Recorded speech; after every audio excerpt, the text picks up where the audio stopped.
Hey guys, it's John. Welcome back to the letter. We leave the door open in case there's a need for quick exit, especially after she mentions it's only by chance she has been able to open the door last time.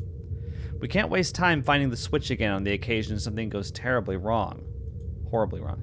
There's bound to be. With me feeling this high-strung and tense, I'm not even sure why I thought it would be a good idea to enlist McCulloch's help. McCulloch. I should just say that. It's kind of a pain to say McCulloch. Although she has been quite helpful so far, I can't shake off the horrible feeling something's going to happen to her if she stays with me. Even if I'm her safest bet, if she wants to get out of this place alive. You really believe that, don't you? Did you say something? McCulloch pauses mid-step, turning to me, confused. I didn't. You sure? I just heard... Don't you think I'll be the first person who'll know? Look, the ladder leading to the kitchen's up ahead. You might want to hurry. I just want to be done with this place. I'm just getting started. I want to check it out some more. See? You dragged another one. This time I'm sure. There's really a voice. Well, voices. Despite the look of protest McCulloch shoots me, I find myself stopping and looking for it, searching the immediate surrounding for the familiar form of the woman. I don't even have to venture too far from where I'm standing. Just an arm's length away from me, mirror shards litter the floor, and round the biggest fragments, they speak. Oh. Well, we see Rebecca, Zach, and Isabella, and oh, who's that fourth person? All singing the same mocking tune against my ears, letting it echo throughout the small undercroft. Murmurs and laughters, jeering, scoffing, deriding. He used that exact same pair of 3 verbs earlier. Lacing venom into every crevice in my head, taunting me. Another person into this, Ashton. Into another one of your silly little problems. All because you can't fix them on your own. Hi, evil Rebecca. You really haven't changed, have you? Some hero you are. Useless. Pathetic. You're wrong. My mistake lies in the first instance I've answered. The very second denial has slipped from my mouth, their words have also seeped into my heart, allowing it to prod at and rouse my temper. Despite knowing that they are merely doing this to goad me, each word, each syllable trickle into me, spurring the guilt I hope I've long buried. Are we? Or is that simply what you've been telling yourself all this time? Something to make yourself feel better, perhaps? You're the one who took that letter off Isabella's hand that day. You're the one who opened it. How does it feel, I wonder? To know you're responsible for all of this? What do you think I'm doing? Why do you think I'm still trying to fix this? Oh, but you can't. It's already too late. And you know that. You know all of this is futile. Just face it, Ashton Frey. You're a failure, and they are the ones who have to pay for it. I like it too much for you to sound creepy, Zach. Come on. A badge and a gun, and you still can't protect your own friends. Can't even solve a case for an old man. Can't even bring Luke right to justice. Can't even keep his own family together. No wonder they left you. Before you do the same thing to them. Mom and Dad are better off without little old you, aren't they? It's a good thing they had the sense. Pitiful, isn't it? Some detective you are. Some friend you are. Some son you are. You might as well just throw that rank away. You're no use to people either way. Shut it! I hate this. I hate how this monster can easily get through to me. Every weakness, every insecurity, it knows. To hear it said in my friend's voice, even more so. But what I hate above all of it is... You know it's true, though. All of it. It's why all you can do is tell us to shut up. You don't want to hear a single word, because you're already aware of it. You can't even admit it to yourself. Who's the coward now? But no matter how hard you try, you're not gonna be able to say anymore. Shut it! Not a single word anymore! In the end, your own incompetence will eventually lead to the deaths of everyone you care about. They weren't quite in sync there.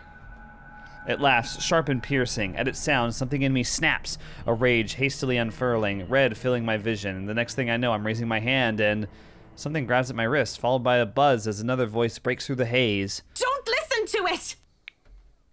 The fog from my mind lifts. Every sound, every noise returns to me, flooding my every senses. All at once, there is this deafening silence. Slowly, I become aware of my surroundings. Balls of wine, barrels of liquor, the faint old scent of death and decay somewhere, and a hand holding onto my wrist as if to keep me from hurting myself. In my hands, a shard. Blood drips from where it has cut my palm, trailing down my wrist until it disappears behind my sleeve. Not too deep, negligible even. There is a pain, however, a different kind, an ache somewhere else that stems not from the wound, but where every single word has hit. When I glance up at McCullough, she merely stares at me with wide, horrified eyes. Don't listen to it! No matter what happens, don't do what it says! It's how it gets us. My grip on the shard falters, but only after I nod and drop it entirely does she release her grip. Afterwards, she simply steps back and looks away, hugging her arms closer to herself. She breathes a sigh, heavy, perhaps weighted with her own guilt, what this monster might have used against her. Come on, we're getting close.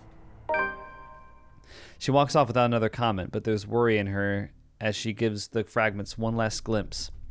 On the ground, they lie lifeless now. No more voices, no more insults, but even as I walk away, one whispered taunt continues to ring in my ears.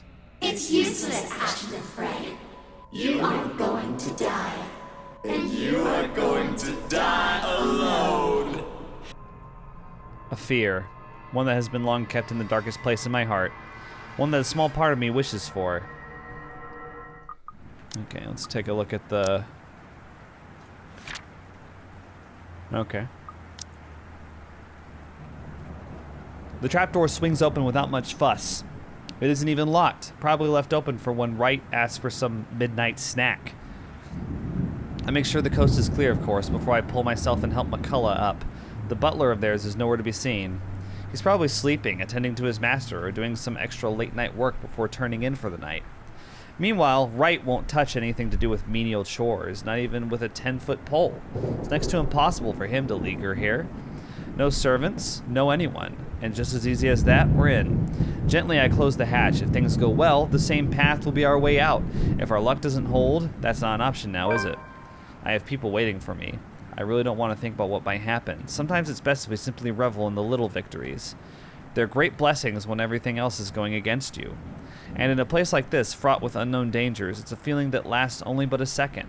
Suddenly, a sob, ringing out from some distant part of the house, echoing through its empty halls. Beside me, slumped on the ground, pale and breathing heavily, McCullough immediately tenses. Her eyes go wide as she grips the sides of the counter with a force that might be enough to crack it if only she had the strength. As it is, she can barely stand. She hasn't fully recovered, makes sense of the 3 or more days without proper food or water. And it's this weakness that puts the fear in her eyes. She's aware. If something happens, if there's a need to run, she won't be able to. She's a liability at this point. Holmes, I really don't think going any further is a good idea. Look at this place. Everything seems fine. Nothing's off. Maybe we should just go? I really don't like the sound of that. You really don't have to come with me. Just until the kitchen, yeah? We're already here. You've done your part. From here on, I'm going on my own. So, Ashton, I understand your need to investigate, but at the same time, we've got here a woman who has been imprisoned for 3 days without food or water, doesn't have the strength to run. Might be best to help see her home, don't you think? What happened to doing the right thing, huh? Oh well. Yes, I said that, but... Can you even stand? She doesn't You'll answer. only be putting yourself in more danger if you follow after me. You have an easy way out of here. Stay here. It's not easy. Once you're okay, I need you to get yourself out of this place. Get yourself out. Help her out. Escort her out. Come back another time. What's the deal? What? I'm not going to leave you! Well, I'm not taking you with me either, lady. So it's here or out there. You really are mad, aren't you? Yep. Probably all will be, if no one fixes this little curse problem we have. You think you'll find something in here? This is just a mansion, for God's sake! Maybe. It's worth a shot. Besides, if what we're hearing right now says anything, I'd say scumbags. Who? Right. He might be knee-deep in trouble and he has no idea about it. McCullough still appears as if she's about to argue, so instead of more words, I unholster my taser and hand it to her. A standard issue for every member of Luxborn Police Force, but it shouldn't take a genius to know how to aim and fire one. Even Isabella may just be able to use it without training. Yet, Miss Interior Designer Extraordinaire stares at it as if I've just handed her something particularly nasty. Listen, you want to wait? Fine. I'm leaving this with you. But if I don't come back here within 15 minutes, I want you to backtrack and get the hell out of here. Are you daft, Holmes? I already told you. In case something goes wrong, I need someone who can tell people what's going on. Tell my friends what might have happened here. They're at the crawl. You've called that bar like three different names, am I wrong? You know the place, right? I trail off, letting the meaning of my words hang in the air. I want to be optimistic about this. But you're not optimistic, you're hopeful, right? Really. However, I'm going against something almost everyone can't quite understand. I'm just being realistic with my chances. McCullough seems to understand this as well after what I've said. Any sign of protest has already died from her tongue, and she simply looks at the taser quietly. After a moment, she just nods.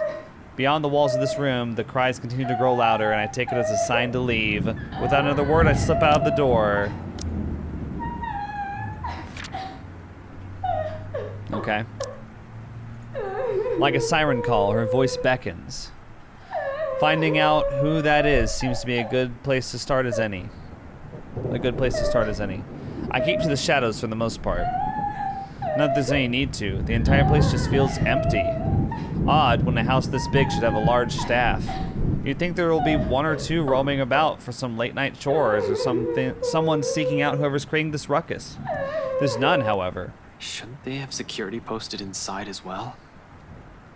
Unless their security means the butler, though I doubt Scumbag's that sloppy. He loves his life more than anything. Probably more than his own wife. And the things he's done, he's bound to make more than an enemy or two. He's also the kind who will do anything to keep himself safe, alive. I wonder what he'll say when he finds out that there's something not human living with him in his own house.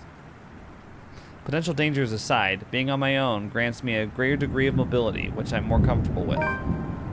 Sure, I could have enlisted McCullough's help. Next to the people who owns this, she's probably the one who's most familiar with the mansion. But the cons of bringing her outweigh the pros. She's better off somewhere a quick exit's in sight. With no tag along, I only have to worry about myself. Watch my back. Selfish, I know. But necessary. Yeah. In the same manner this whole plan is, no matter how idiotic going into this is. Wait. In the same manner this whole plan is, no matter how idiotic going into this is. I don't know. Besides this, I don't really need a guide when the house's layout is fairly simple, almost mirrored with only a few modifications in the rooms. Although I've only been here once, I think I already have a good grasp of this place's ins and outs. As long as you can tell which is east and west, it shouldn't be hard to find my way around. After the dining room, the main foyer should be the next thing that greets me, where the woman's cries are leading me. Honestly, after what happened outside, I'm not even sure I should be trusting what I'm hearing. With the whole house somehow seemingly devoid of any of its inhabitants, I'm inclined to look into this. More than surviving this curse, a huge part of this is my training speaking. Just hope this isn't a crime scene I'm walking into. But nothing's ever that simple, isn't it? Is it? Not when you're dealing with the supernatural. Nope. Because as soon as my feet crosses into the next room, something shifts. In a flash, nearly without fanfare, it happens in the blink of an eye. I almost miss it. One moment there's red, and the next, I'm standing alone in the foyer. For a brief instant I pause, glancing wildly around the place, blinking twice as if my movements will spur the vision back. Yet, nothing. No blood dripping on the walls, none trailing down the stairs or pooled on the floor, no eyes watching my every movement.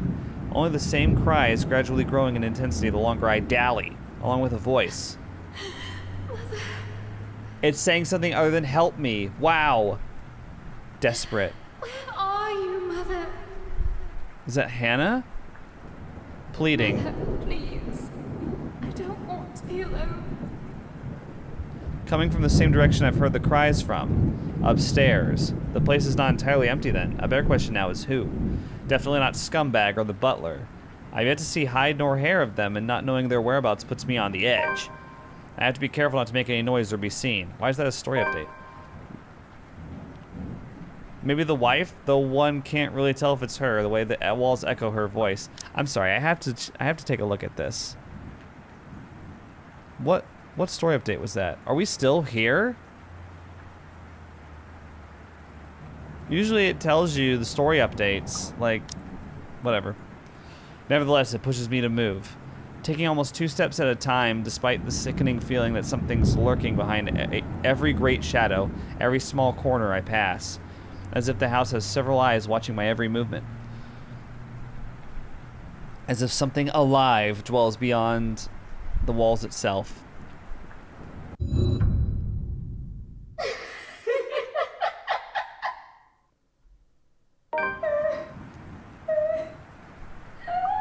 What journal entry was that? What even happened? Look at Ash, like he's 007.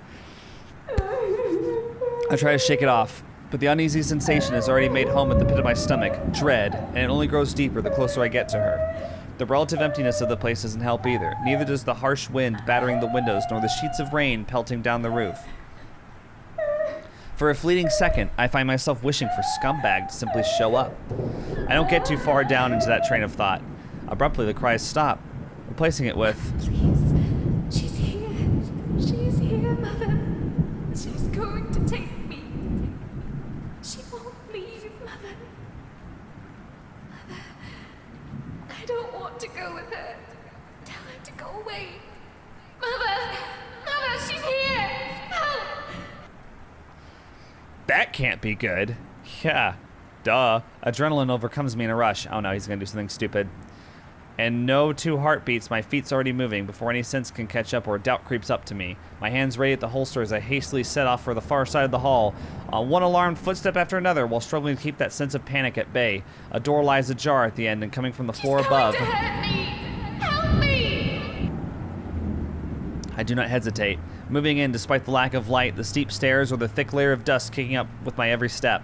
I pause only a moment upon reaching the top. Then without wasting a second, I push the door open. She sits in the middle of the room, shoulders hunched, shaking. Look at that hairstyle. Look at that hairstyle, though. Right? Her hands cover her face as she weeps, oblivious to my presence. It's as if she has heard neither my footsteps nor the soft creaking of the door, continuing undisturbed like I'm standing in a time far removed from her. Huh. She doesn't even flinch when I call out to her.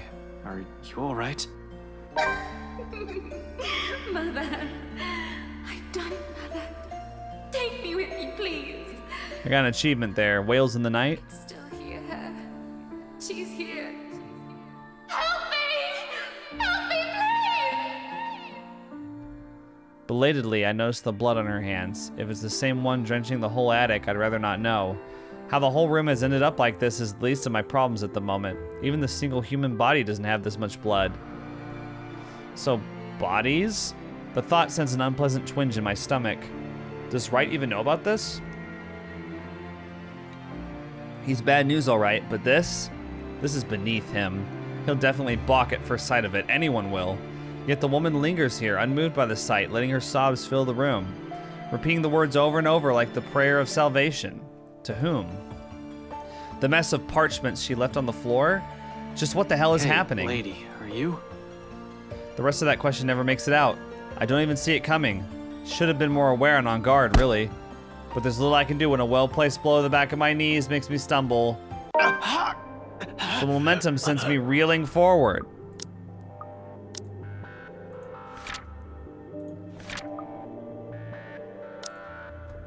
It barely even registers in my head that the woman's gone, the room's as normal as it can be. Not above the pain suddenly shooting up my side when I hit the floor. I don't even get the chance to get my bearings back when a hard enough blow to the stomach causes me to buckle down and land heavily on my knees. Gasping, I fumble wildly for my gun. Although before I'm able to turn, level it, and shoot, a hand grasps my wrists and twists it. Hard. A gasp. I feel like it's the butler. A grunt. A cry of pain slips past my mouth. The gun falls to the floor with a thunk. As soon as it lands, a foot kicks it out of my reach and it slides uselessly under the bed. Agony suddenly explodes in my chin. Jerking loose a sharp cry of pain and stars fill the edges of my vision. A brief moment of regret hits me for leaving my taser with McCullough when a piece of cloth closes around my neck. Without warning, my attacker pulls tight. I'm left gasping, choking, and clawing for air, blindly reaching behind me as I still try to fight him off and loosen the pressure on my neck. Except any sort of movement only causes him to pull it taut. My, so many rats scurrying about in this mansion lately. Writes Butler. Tell Shit. me, what did you do with the madam?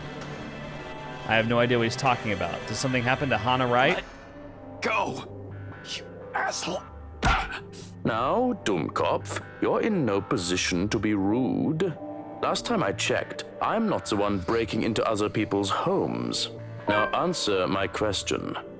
What did you do with the madam? Is he talking about Marianne? Because we don't know what's happened in the past 3 days. Does he know that she was trapped down there? The pain rings and resonates through my already sore body. Still, I managed to write it out and spit a mutinous. Fuck you. Very constructive. Keep that dirty mouth babbling and you're getting a knife in the kidney. I assure you, it will be more painful than this. He really doesn't need to threaten me by now, I know. It's all too much to bear at this point. My lungs feel like they're burning with the lack of air. Dark spots begin to fill the edges of my vision. Ever so slowly, the world around me dims. My consciousness rapidly slips away from me. That's too bad.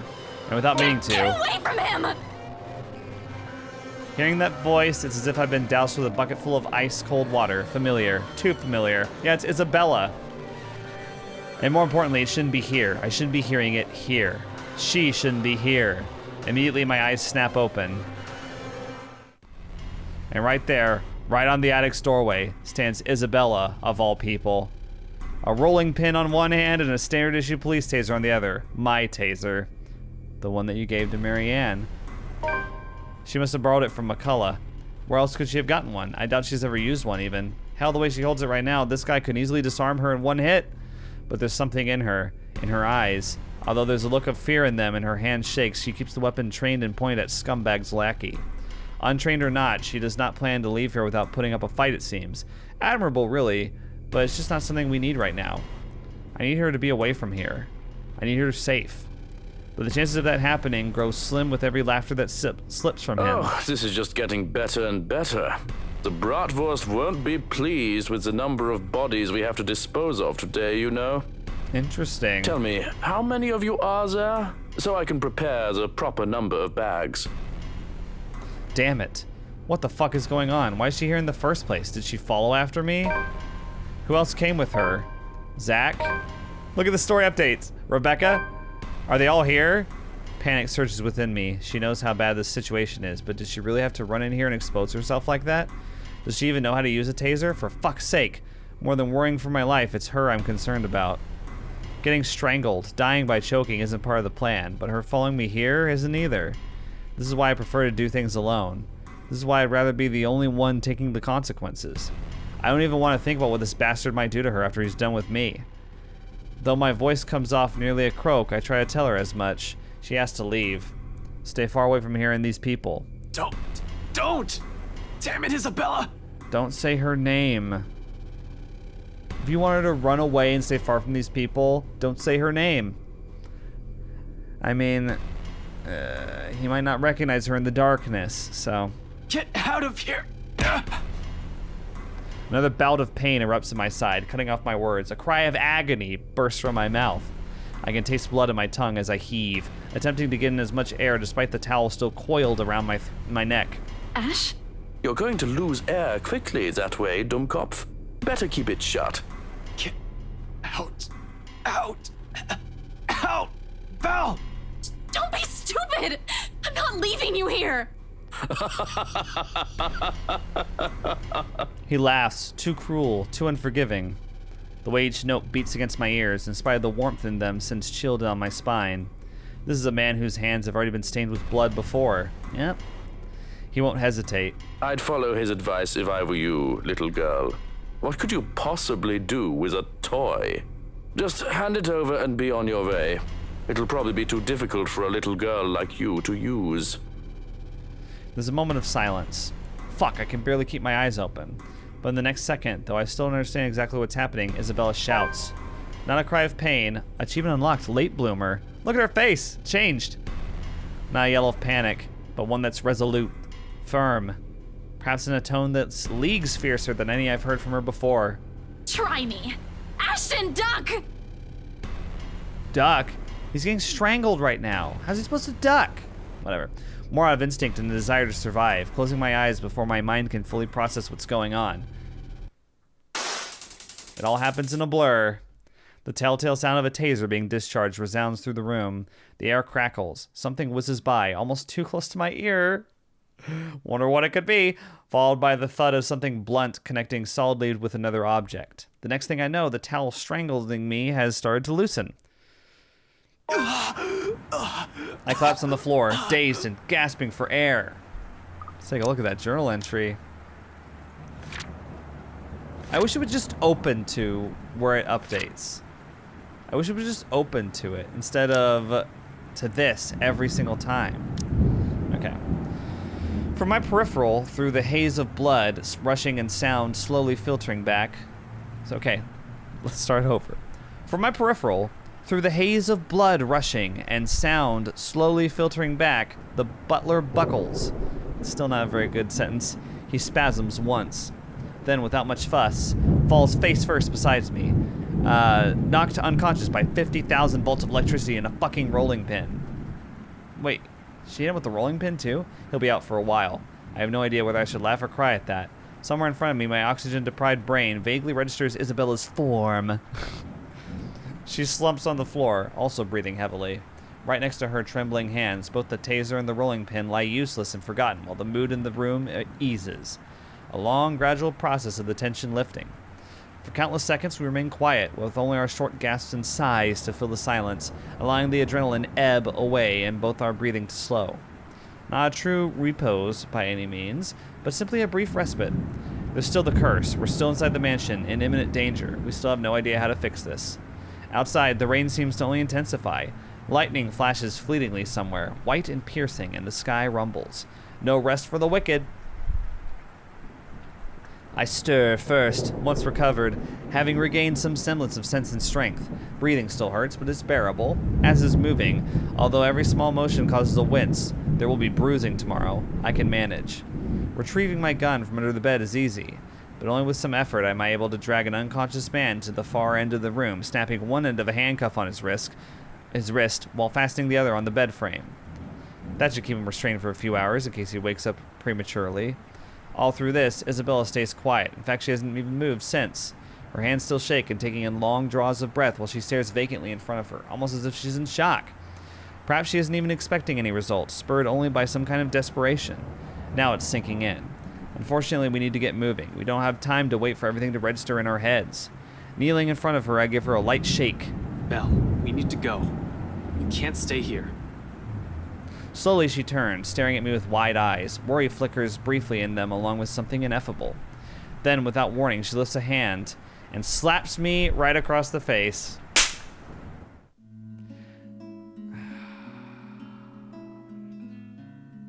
So tsundere. The sound of it cracks the air, shattering the silence like a fragile glass breaking. Despite the familiar rumble of thunder outside, it manages to ring louder above the storm. Look at Ash's mouth. He's like...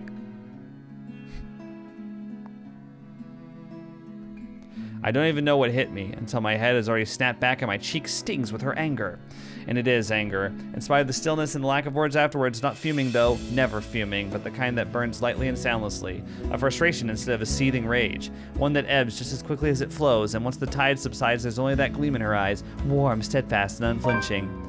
Quietly, I brace myself for the truth underneath that gaze. It slips from her lips, softly, nearly fading under the sound of the rain still falling fast, if not for the weight in each of her words. What is wrong with you? Belle. Right. If Zach didn't slip up, no one would have known where you went. Belle, one person knowing is enough. Any more than that, and You almost died. He could have suffocated you right then and there, and you could have died. I told Zach to give me 4 hours. That would have been enough time to... It would have been too late.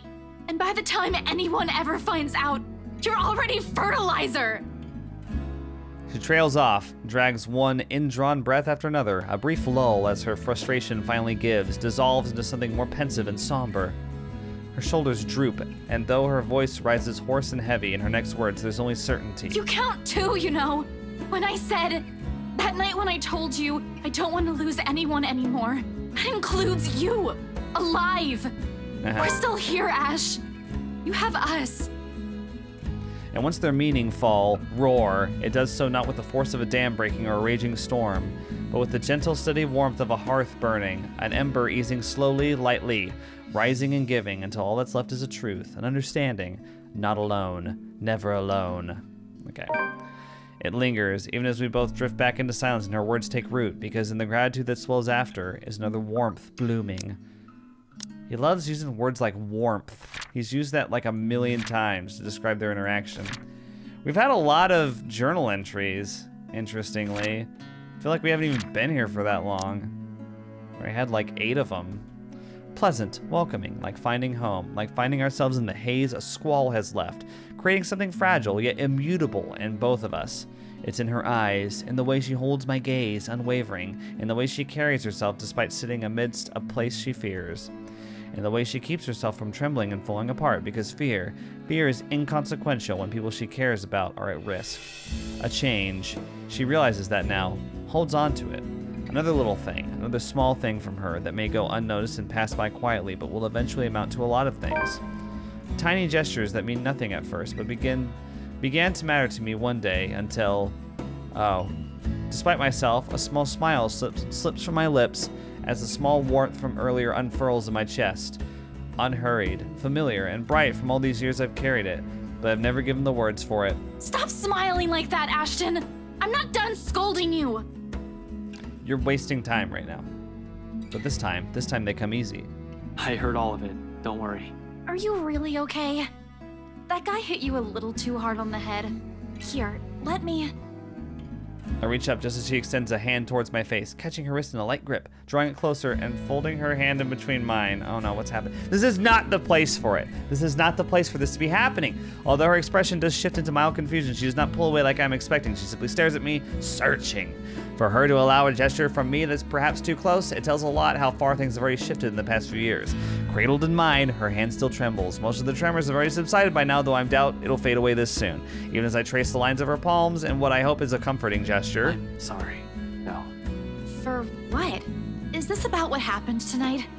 You can apologize later when... Is he gonna say, for this, and then kiss her? Is that what's gonna happen? No. Well, this too, but it's not just about this. It's for a lot of things. For calling you clumsy and careless. Okay. And scatterbrained. And scaredy cat. Why isn't this voiced? It bugs me. Are you sure this isn't a concussion? You would think that, wouldn't you? Well, you don't usually apologize. Yeah, I know. I'm sorry about that too. For all the times I've teased you and made you cry. Unexpectedly, her fingers tighten around mine, our hands falling between us as something tender shifts in air. Another exhale, another drawn breath eases out of me, filled with every hesitation and uncertainties. But when I finally choose to break silence, it's only when I know what will slip past my mouth is that one truth I will hold against the world. But for all those callous words, despite all those, there's nothing I don't love about you. In fact, those things, I love those. No, this is not the right place. Everything that's you. For a long moment, she offers no response. Her grip on my hands merely tightens. Although my heart's pounding hard against my ears, I take a chance and look up, slightly leaning away and giving her a cautious glance, more than ready to hear her rejection. And it is one. Despite smile on her face. No, but look at our relationship points. Look at how high it is. Whatever. If it can even be called one, of course. There's a pained aspect to it I can hardly name. Regardless of what it means to her or what she intends to convey with it, the sight of it alone makes me regret ever mentioning anything. It's almost as if she's forcing herself to push out the next words of her mouth for the sake of not hurting me. Not that I won't be able to take it, but if these feelings were only put a heavier burden on her, I'd rather not have said anything at all. As expected, with one last squeeze of the hand cradling her, she pulls her hand away from mine. When she speaks, though, there's a stark refusal to meet my eyes. Not that I hold it against her. The situation's already awkward as it is. Ash, She pauses, biting her lower lip. A small frown forms between her eyebrows. A small frown forms between her eyebrows. While she struggles to find the right phrases to string together. I know they're talking about like this, but it's weird. Ashton, I'm really sorry. Oh, no, it's cool. I was already expecting that. Kind of. But you don't have to. She's not rejecting him. No, I mean, I can't. I can't afford to think of anything other than helping my family. Oh, okay. Especially now that Papa's gone. Achievement unlocked. Not right now. They're going to need me more than ever, Ash. I'm sorry. I really can't. Yeah, this is also a horrible place to be talking about Not this. right now. I've always known it would lead to this to some extent. Her family will always come first. Who am I to take that from her? It hurts, of course, but the pain eases knowing that in spite of circumstances, her heart will always be in the right place. That she's still the same woman I've fallen in love with. It's all right, Belle. Don't apologize. Man, the first, like, half hour of this video was badass, and now we're back to this. If it still matters, that's actually what I love about you. Of course, not that I'm expecting anything by telling you that, but you get the point. Yeah. Thanks, Ash. I mean, thank you for loving me. Even after everything. Thank you for loving me. Thank you for being there. Her response is a smile and a soft laughter, perhaps the sweetest I've seen and heard from her. Ooh, goody. Just from it, I know nothing will change despite her answer and any lingering feelings that will come from this. And there will be. Lingering feelings, that is. But the way she barged into our lives 5 years ago, it'll probably be enough to leave a terrible impression on anyone. But that's also precisely it. It's people like her that you don't easily forget. It's them that gradually worms their way into a person's life until the very thought of losing them becomes unbearable. As it is, I'm already content simply staying by her. No grand expectations or hopes attached, just the banter, the small smiles, and the quiet little moments that roar. I love her, but that also isn't all there is to us. I know I caused you all kinds of trouble these past few years. Hey, whoever told you I'm doing this for free? After we're done with this curse thing, you're gonna owe me a year's supply of ice cream. Yeah, we'll see.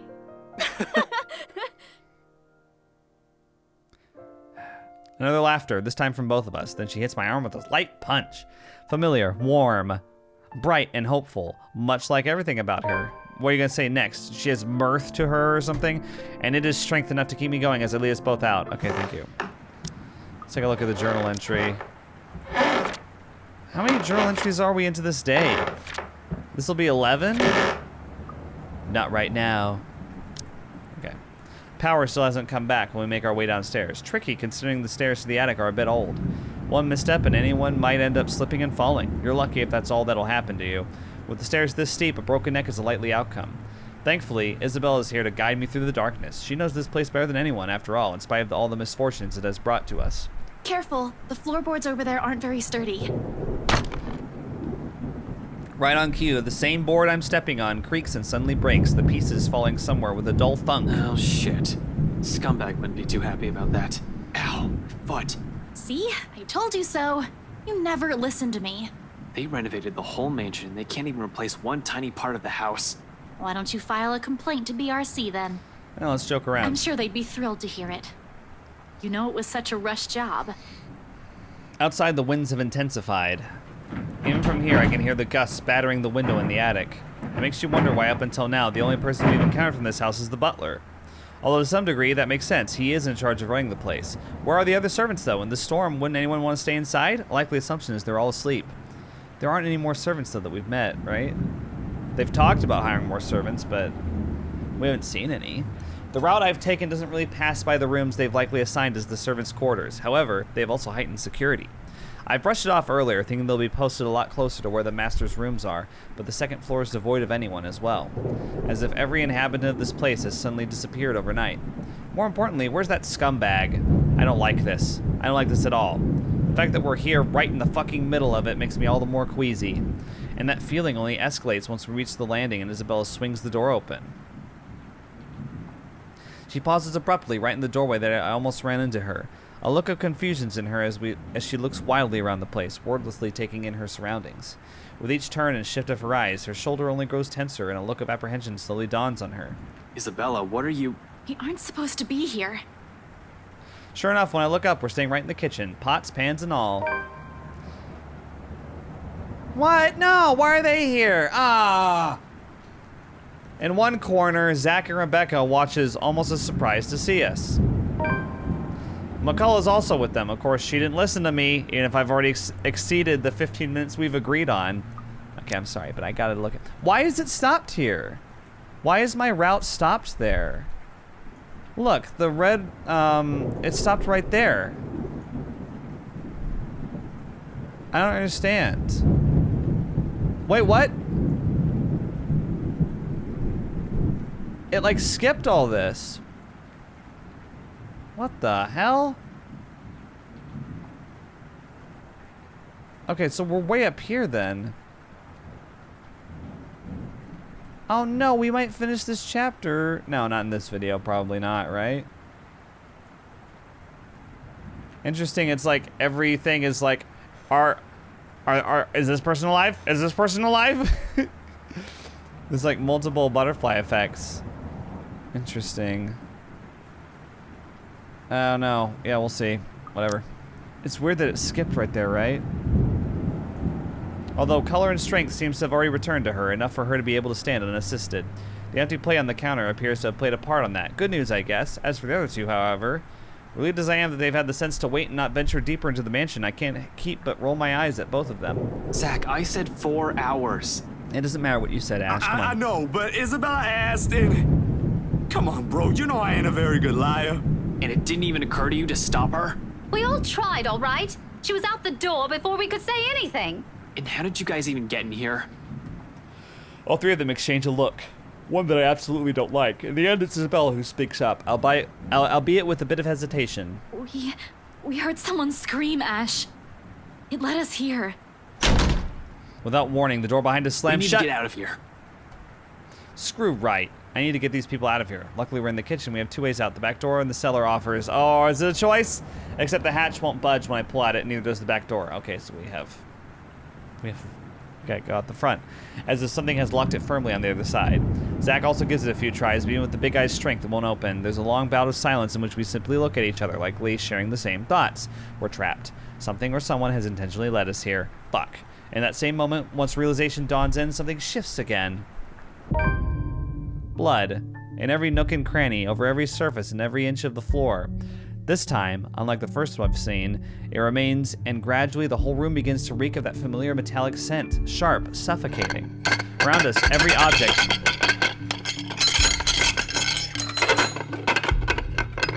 including the cupboards, have started to rattle as well. Hang on, sorry, we gotta look at the journal. I wish it would just go to it. I wish it would just go to the journal page. That's it? Okay.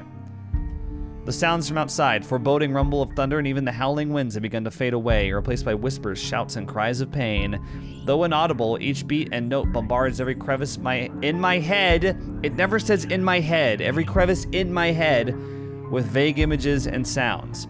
There's no time to make sense of everything, however. I'm already shouting, fueled purely by adrenaline, barking orders, and making a break for the door that leads to the next room, the dining. It should take us straight to the foyer where the main door is. Run! Right in front of us, the mansion has started to change, and we're in the thick of it. However, instead of the dining room like it's supposed to open to, the bedroom welcomes us instead. An image that lasts only but a second before blood begins to seep into the room, filtering into the walls, trickling from every nook and cranny, everywhere, furniture shakes and every beam rattles. Before we can even step back from the horror gradually unfolding in front of us, the door slams shut. A loud thud brings a sense of dread and chill creeping up in each of us. Along with it is another realization. The whole place is reordering itself. Weird. And with the door closed tight behind us, showing no signs of budging, even through sheer force, there's no choice but to go forward and hope to all gods that it'll lead us to another exit. Until then, running's the only thing we can do, spurred by nothing but fear and a sense of desperation to live. It's useless, Ashton Frey. But with each room we pass, it only becomes apparent that the house has no intention of letting us leave. It lured all of us here and we've fallen for it. Now it's playing a little game with us, a sordid form of amusement. For whom? Their laughters are the only thing we can hear. With every hall we cross and door we slide open, the hope of finding an exit merely dwindles. The gun at my hip is useless here. I am useless here. Some fucking genius I am. Some fucking person to trust I am. All of those, They mean nothing in the face of the unknown. You finally figured it out. Huh, Ashton Frey? Just give it up. All of them will eventually die because of you. And you are going to die alone. Shut your fucking mouth. You know it's true, though. All of it. It's why all you can do is tell us to shut We've- up. You don't want to hear a single word because you're already aware of it. Why are they recycling these lines? You can't even admit it to yourself. Who's the coward now? Brevity is the soul of wit. But no matter how hard you try, you're not gonna be able to say anymore. The more gruesome the place turns, the bleaker our chances simply get. Wails and screams fill our ears as we pass by, words from a time and people long gone, laced with nothing but pure agony, calling out, reaching out to us. Their voices almost too real, as if we're not the only ones trapped here, that there are others begging for release from this wretched place. Or maybe it's just all a show? A taste of what we will eventually be, souls forever held captive in a never-ending nightmare. Mother. I've done it, Mother. Take me with you, please. I can still hear her. She's here. Help me! Help me, please! Is this why she burned that servant at the stake? Is this what the curse is? What it means for all of us? That the letter not a morbid cry for help, but an invitation? A beckoning for unsuspecting souls to be dragged into this place's horrors, to be put under centuries and centuries of torment and agony. Suddenly, dying a painful death seems preferable, enticing, than ending up here living a tortured existence. Or perhaps it's all the same. Still, hope worms its way into me, not a usual thing for someone like me. But after going through countless doors and corridors, every little sign of hope I'm willing to cling to, as long as it'll get us out of here. We're back in the dining room again. How long have we been running? How long since we've left the kitchen? At some point, I lost track of time. With the windows barred tight and the sounds lifting in the air, nothing but shouts and shrieks, it's impossible to tell. Not that it matters when an end is in sight. Shelves and furnishings bar the door, each stained with blood and gore. That if the situation isn't as desperate as it is, I'll find a different way out. But there's still a gap left at the topmost part for a person to go through, as long as you use the shelves to climb. It's an exit, all right. From here, I can spy the familiar walls of the foyer. Relief, only relief washes over me, although my legs have been stained taut by all that running, and every bone and muscle in my body. Sorry, I accidentally held down the space bar. Every bone and muscle in my body ache. There's only an easing, a sense of tension relieving, while energy flows back through me again at the sight of an end. No sooner I'm leading us all out of it. Zach helps McCullough first, assisting her up and through the gap before giving a hand to both Rebecca and Isabella. The moment the ladies are in, I nod for him to go through. Go ahead. I'll watch your back. We're gonna get trapped here. Surprisingly, he does that without any protest. Not that there's any need to. Sometime after entering this room, the whole place has calmed down. No wails, no whispers, just a silence too deafening. But I'm not letting my guard down until everyone's on the other side of this nightmare, safe. For all I know, this may just be a calm before the storm. Without further incident, however, Zach makes it to the other side and I'm following after him. However odd this hush is, I turn my back from it and climb up. It's a tight fit, but I manage to squeeze myself in. The unease remains, though. Maybe it's the adrenaline still coursing through me, or how easy everything has been after living through that nightmare, fleeting as it is. But for some reason, something's still nagging at me. Call it a detective's instinct, or my training, or whatnot. I have a feeling something's happen and catch us unprepared. Something's about to happen and catch us unprepared. Unconsciously, subconsciously, before dropping down the better side of this dream, my hand shifts to the gun at my hip. Instinct has never failed me before. My feet hasn't even landed firmly on the floor Had I when... known there would be a party in my own home tonight, I would have opened a bloody bottle or two. Here he is. Here he is, ladies and gentlemen. People these days, in my own home. Can you believe it? I feel so left out. A chill seeps into every vein in my body. All of a sudden, every ache, every pain returns to me tenfold, and my knees threaten to buckle at the sound of his voice. Though it appears friendly, I know it is anything but. One does not spend investigating a man like him for over a year and holding a grudge against him for more without knowing everything about him. Horrible sentence, but alright. His quirks, his habits, I'm familiar with all of them. And right now, Luke fucking Wright is beyond pissed. Shifting my gaze upwards is nearly too painful, knowing the danger. Not to me, but to those who have been lured in here by the curse. Oh, wow. The handgun catches my eyes first, next to that smarmy smile on his face while he holds McCullough, Zach, Rebecca, and Isabella at gunpoint. Interesting. So you only get the scene if literally everybody is alive. That's kind of cool. It's sight, enough to lodge a painful thorn up my throat. I've been too complacent, too focused on other things that I've completely set aside the fact that Scumbag will not be too pleased to see us here without knowing our reasons. But even with those good intentions, curses, and ghostly apparitions aside, we're still trespassing in his home. The question is, if he's aware that the whole of this household has somehow disappeared, and he might be the only one here. Likely not. Fuck. Even with people he knows among the crowd, there's a significant effort in him not to simply shoot everyone in sight. And really, Daisy, even you, what would Kylie say? Luke, this isn't what you're thinking. You have to listen to us. There's something going on here. Well, obviously, why else would people be trespassing in my home? What about little Lily over there, then? What's your excuse? Checking back if your clients are doing okay? Is that it? Is this what this is? We're doing good, by the way. Sir, please. Oh, please, what? Becca's right, sir. We need to get out of this place. You need to leave. Tut, not a good enough excuse, darling. You people are the ones who need to get out of my sight. Don't worry, I might consider pressing lighter charges for the woman. Can't say the same for the rest of you. But really now, I swear the people of this city need to be taught the meaning of privacy. This is how you want to start the week. Why don't we just go with a bloody massacre if we want to surprise people in their homes, huh? Casually, he waves the handgun at them as if it's just a mere toy, and his words are no threat. The safety's off on his, nothing stopping him from pushing through with those words. Call me paranoid, but at the slight gesture, I draw my own and level it at him, finger on the trigger, ready to release the safety catch in case things go south. Ash loves to use the phrase, go south. He loves to say it. It's like he thinks he's a cowboy. He is quick, case in point, he is quick to train his own on me, though, and just like that, we're at a standstill. Okay, hang on. Sorry, I hate seeing that new. Where is it? There you go. Now, Feathers. Manners. Feathers? You're in no position to be pointing that gun at people. Why don't you put yours down first, and then we'll talk about manners. Oh, he talks back. The gall. You know, your kind pisses me off so much.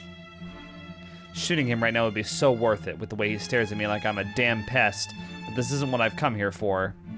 I'm not a murderer. As much as I loathe him, I'm not the kind who will kill people in cold blood for my own gain or amusement. He just pointed a gun at your friends. It's not cold blood. The law will bring him what he deserves one of these days. At the moment, however, we're all in the same boat with this curse, and he needs to understand that. I think it's a lost cause. Or maybe he knows about it. The longer we stand here, the more time we're wasting and losing, something we don't have much of.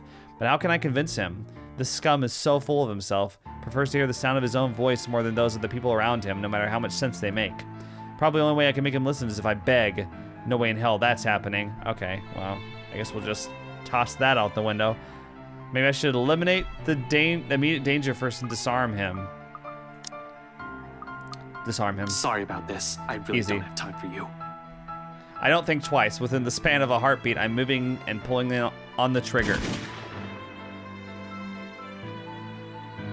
I thought he was just gonna be like, like this is Luke's gun. Like, I got it. Or like, you know, knock it with like an uppercut or something. I don't know. Two shots in quick succession echo across the whole foyer, and both hit their mark true. Wonder if it... No, nothing changed. Wright recoils with a sharp cry of pain. His pistol falls uselessly to the floor with a loud clank, followed by drops of blood from his bleeding wrist. Why, you insolent! Insolent is a very kind word for what I just did. He's down in 2 successive steps when I tackle him on the floor, pinning him hard with my own arm. Although before I can knock him out with a solid right hook, an agonizing wail bursts through the tense air, loud enough to echo along the dark, empty halls in the mansion. Piercing enough for every occupant in the foyer to cover their eyes, cover their ears and close their eyes. Then all at once there are images. However, there's no time to make sense of all of it. What are the images? Amidst the discord and the noise, something whizzes past by, too close, too swift. A brief, keen blur that barely registers in my eyes, like an arrow quickly finding its mark and hanging straight for... Time slows to a stop. In one moment of clarity, my body moves on its own, heart pounding hard against my ears, blood rushing through every vein, spurred only by adrenaline and a desperate vid to reach her crouched, unsuspecting form. And I don't even get to yell for her a second time. I don't even get to call her name. Ashton!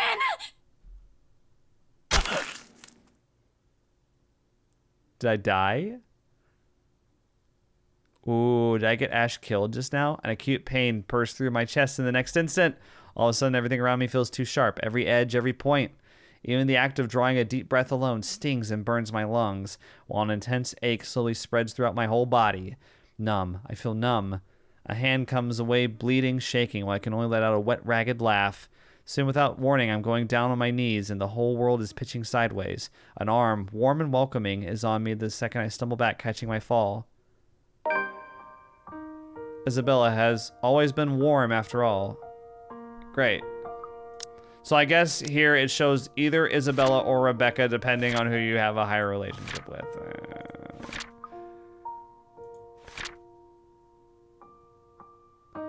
Interesting. That's a freaking harpoon. Ash?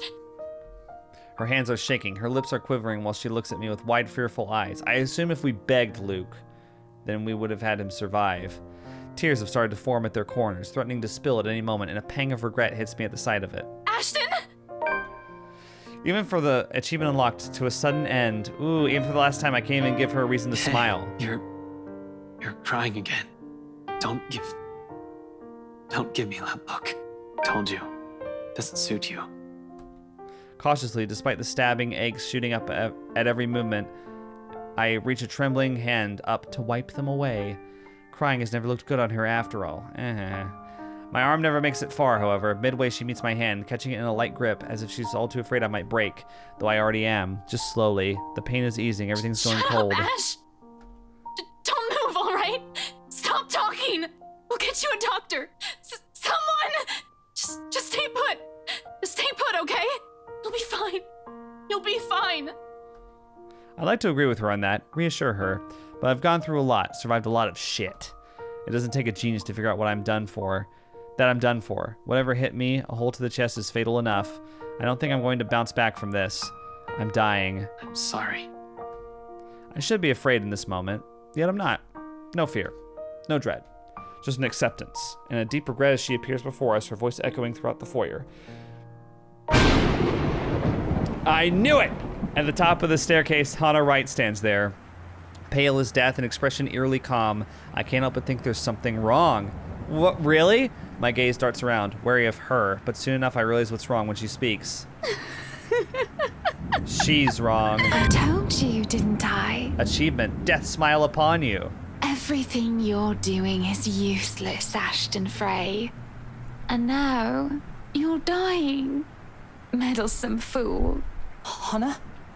Oh, Luke, darling, my love. What do you think you're doing out here this late? Outside, another streak of lightning flashes and a clap of thunder ripples across the sky. Here, there's only a whispered sigh, a fading breath, and a lone heart that beats hard one last time. She got one thing wrong, though. I did not die alone.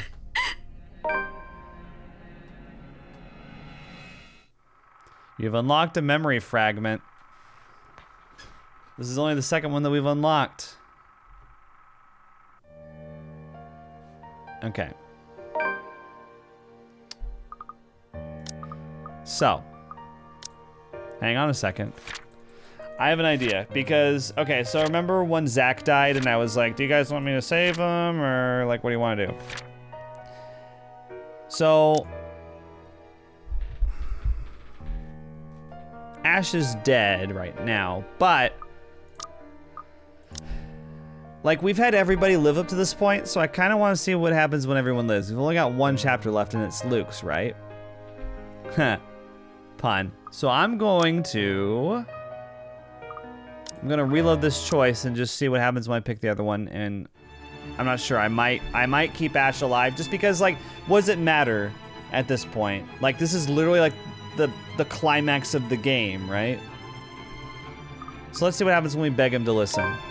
My life's not the only one at risk here, however. Like, I feel like the choice part of the game, like, it's been left in the dust at this point, you know? We're so far in. There's Zach.